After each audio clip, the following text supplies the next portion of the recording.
We have not, I don't think I've ever walked this bridge before. This is the Granville Bridge, right?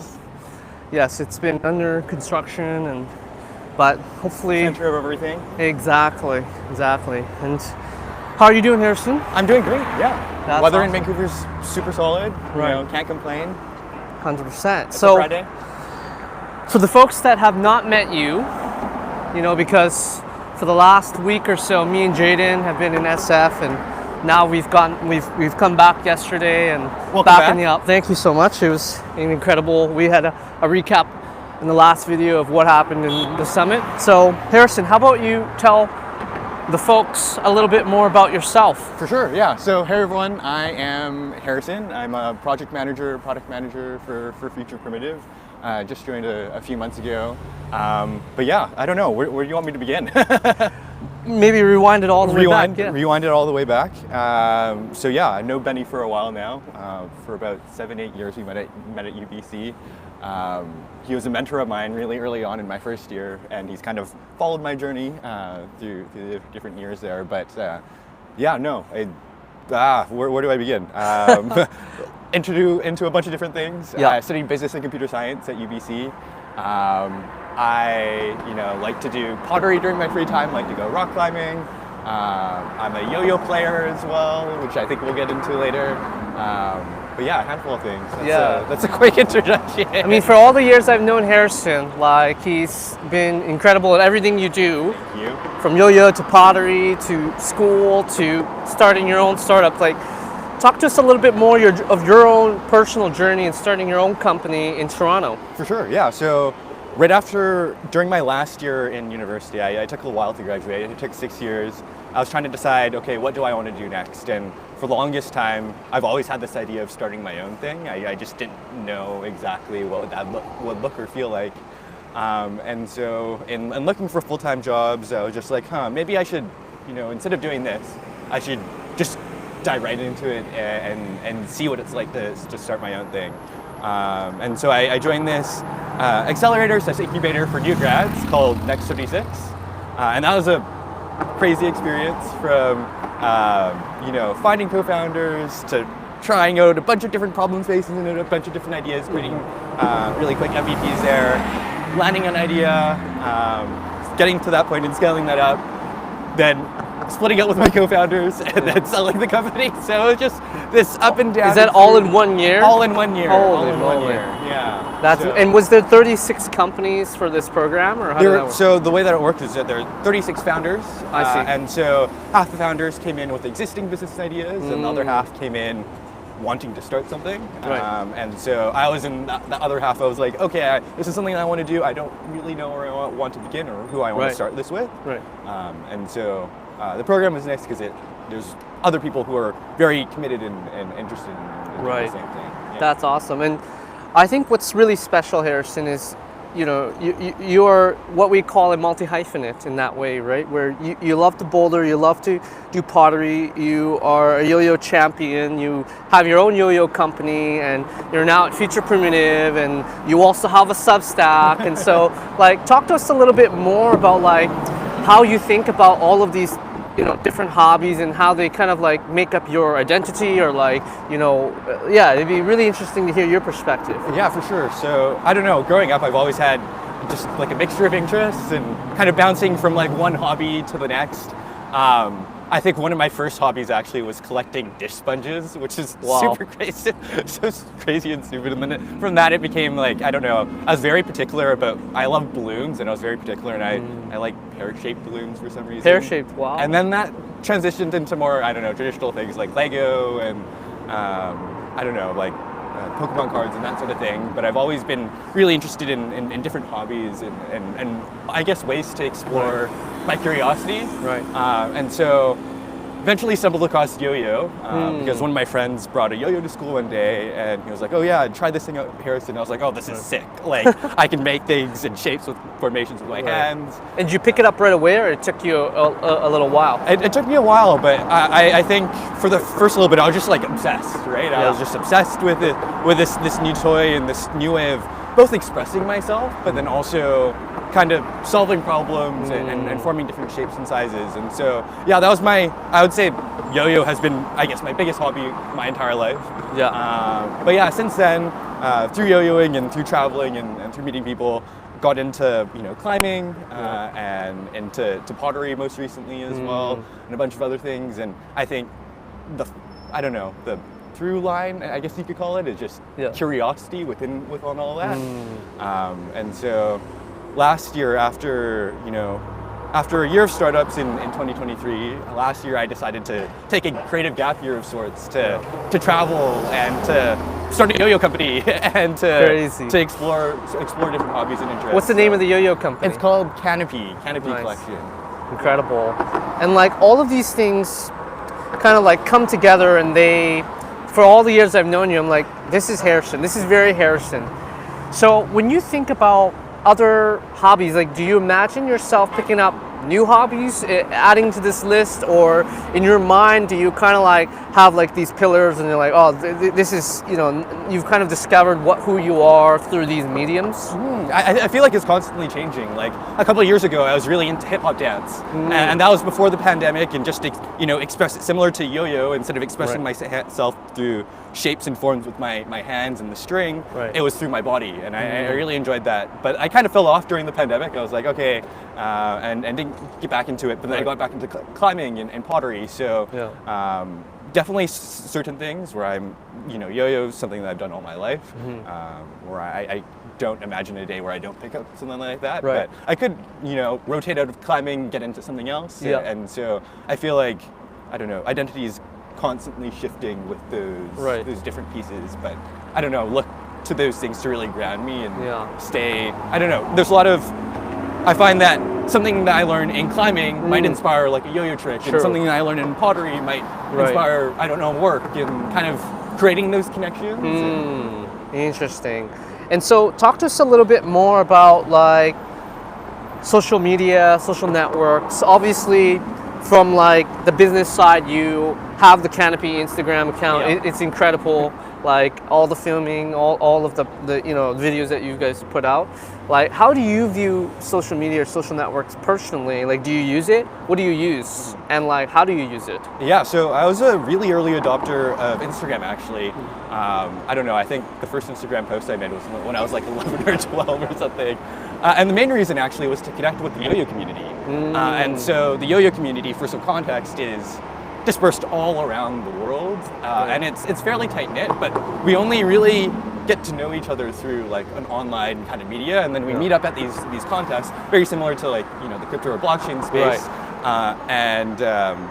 and we it feels very cathartic. It's like, oh, I've been talking to you so long online, and now we finally get to meet in person. And so, yeah, Instagram for me was initially a means of just staying in contact with these yo-yo friends. I mean, like, oh, okay, what are you doing? What am I doing? What tricks are you posting? Do people post tricks on IG? Yeah, post tricks on IG. Wow. And so along with that, it was really into YouTube really early on as well, and posting, my yo-yo videos. Did Instagram come before YouTube for you?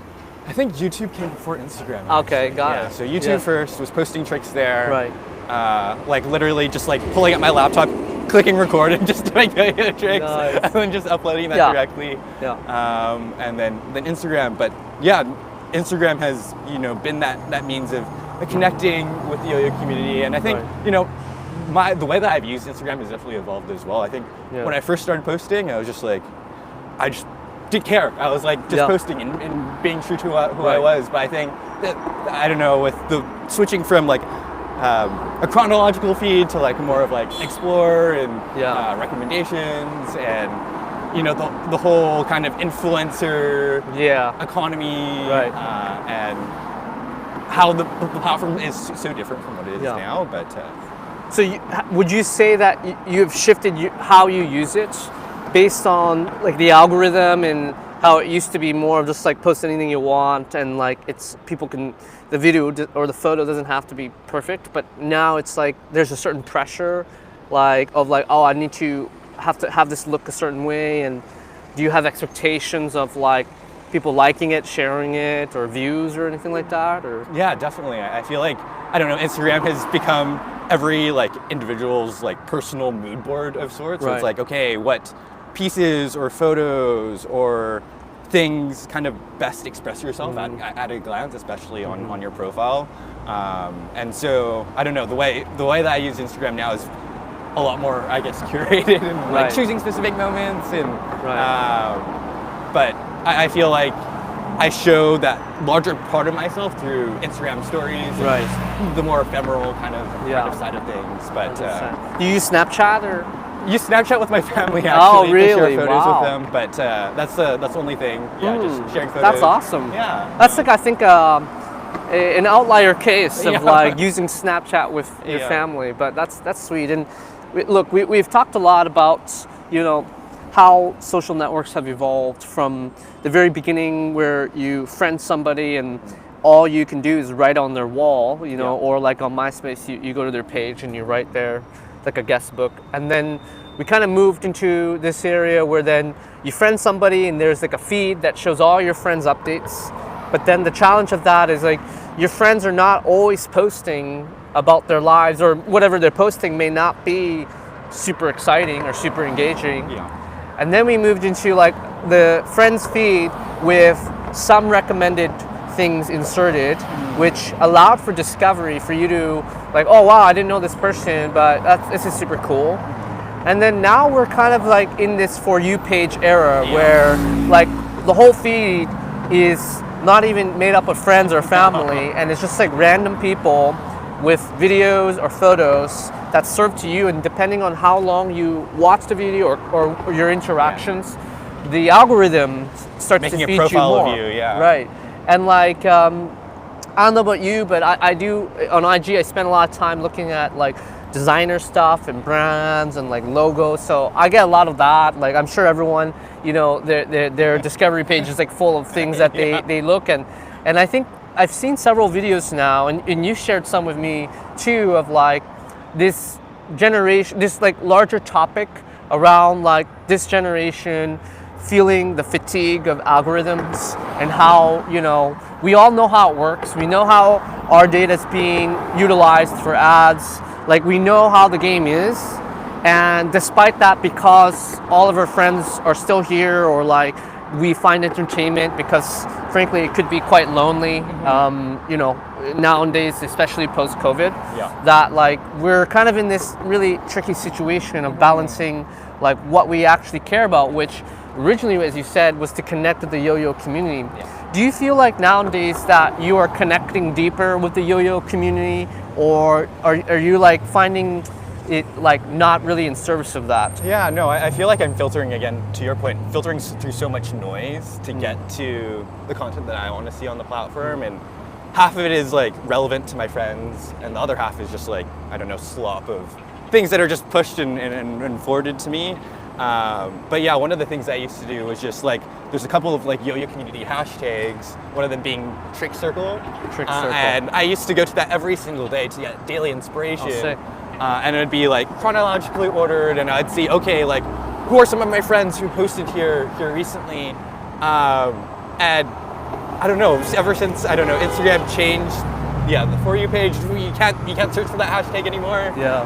Or you have to like go nest down to find what you're looking for, and so I don't know, to that point about like how do I connect with the yo-yo community nowadays, it's mostly through like closed Discord groups, or through you know, one-on-one texts where it feels a little more intimate, feels a little more personal, whereas I don't know, Instagram is just that kind of... And I would bet that if there was data, I'm sure there's data out there, that messaging apps, WhatsApp, Messenger, iMessage, Discords, I even heard people are going back to Slack to use for their communities, and it's like this format of like a direct, like a DM or like a group message, is one that is like, does not have a feed, right? Or at least whatever is served there is of what people already in the group are sharing, right? And there's a really interesting phenomenon which you know, Jaden talked about a few days ago. It was about how content is inserted inside of like a Discord server or a group chat, and it's usually through the motion of forwarding. And like, do you see that kind of behavior with the groups that you're in? Like people forwarding content or sharing content in the group chat? 100%, yeah. Especially going back to that yo-yo example, there's this Discord community of like 100 yo-yo players, and we're all just like recording videos of ourselves and then just sharing them and be like, oh, what do you think of this trick? And then somebody might try to recreate it or add their own spin on it and add on their own flavor. But I feel like that was what we used to use, like, I don't know, Instagram or YouTube for. It's like, oh, here's the trick. It's not super polished. I'm curious what you think. But now it feels like everything needs to be at this like cinematic great quality. It needs to be, hyper polished, or I don't know, it needs to have that like, I don't know, TikTok real kind of energy to it, where it's like 5 seconds, 5 seconds, 5 seconds, and it's just really kind of fast moving. And with the advent of AI, like generative content and all of that, like I'd be wondering, like, when do we see a reality where people are generating yo-yo videos? I don't know if you've seen any of that yet, or it seems so kind of complex to do. I think it will take a while for, I don't know, there to be like an AGI that can yo-yo, for example. But yeah, I don't know. There's a certain, I guess, like creative integrity which is lost, I guess, and I don't know. I think that's one of the things I look to physical things like yo-yo and pottery and climbing, because it's like I don't know, a robot's not going to be replacing it anytime soon. But to that point on digital media and videos and photos, it's so hard to discern now. It's like, what is real, what is not, and it feels, I don't know, very dystopian.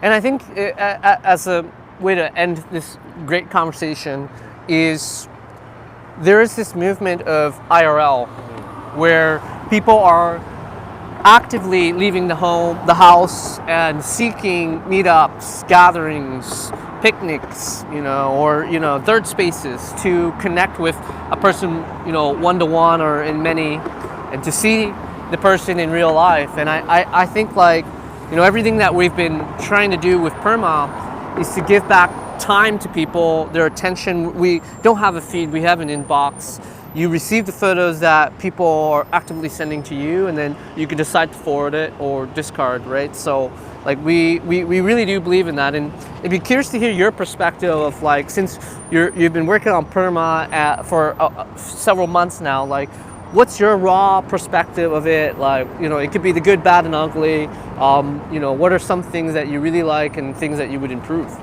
Yeah, I think perma is really unique because it leans, just by the nature of it being, a blockchain, based application, and kind of the temporality and some of the constraints that we put into the app. You can't upload any photos.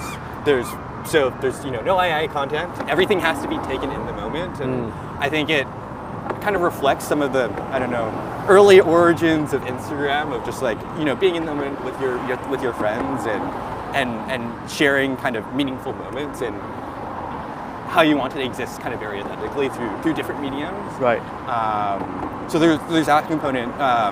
But yeah, I first started using perma on Perma V1 while I was traveling around. I was backpacking around East Asia, and yeah, no, I loved it. I loved being able to just the mindfulness of, like, I guess, just being in a moment and capturing it and knowing that it exists forever, and then seeing that chronology and journal of all the things that I different experienced over time, and how that was kind of different and unique from, I don't know, Instagram or any other platform. So yeah, no, that's one component for sure. This like journaling, archival component. Sweet. Well, Harrison, thank you for joining us today. The team is incredibly excited to have you on board, and all of the upcoming and incoming work that we have to do in the next several weeks to prepare for the launch. So thank you so much, Harrison. Thank you so much. Keep it up. Okay. Good job. Thank you.